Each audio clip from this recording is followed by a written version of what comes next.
Hello, મારું નામ પૂજા દોશી છે અને મારા ફાધર છે હસમુખભાઈ દોશી. એમની એજ 78 છે અને અમે કાંદિવલીથી છીએ.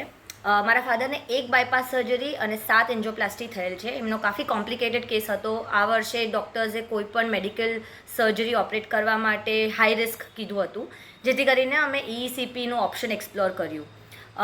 EECP અમે FHCC સેન્ટર બોરીવલીમાં કલ્યાણ જ્વેલર્સની સામે કરાવ્યું. અમે પૂરા 35 સેશન્સ લીધા. મારા ફાધરની ECP ટ્રીટમેન્ટ પહેલાંની પરિસ્થિતિમાં બેઝિક ચાલવા માટે પણ એમને ખૂબ જ એન્જાઇનલ પેઇન થતું હતું અને શ્વાસ ચડી જતો હતો. આજે 35 દિવસ પછી એ ફક્ત તેજથી ચાલી તો બિંદાસ શકે છે, પણ ભાગવાનું પણ આવે થોડું બહુ તો એ બી કરી શકે છે. એમનું એન્જાઇનલ પેઇન સિગ્નિફિકન્ટલી ઓછું થયું છે અને ખૂબ જ રાહત અનુભવી છે. સો કોઈ પણ વ્યક્તિ, તમારી એજ હોય કે કોમ્પ્લિકેશન હોય, પણ તમારે જો કોઈ મેડિકલ હોસ્પિટલમાં પ્રોસિજર ન કરાવી હોય બાયપાસ કે એન્જિયોપ્લાસ્ટીની, તો EECPનું ઓપ્શન ડેફિનેટલી એક્સપ્લોર કરજો. એ બહુ જ ઇફેક્ટિવ છે અને FHCCમાં લેટેસ્ટ મશીનરી અવેલેબલ છે, સારી ડૉક્ટર પણ અવેલેબલ છે. તો અમે સ્ટ્રોંગલી રેકમેન્ડ કરીએ કે તમે એમને રીચ આઉટ કરશો.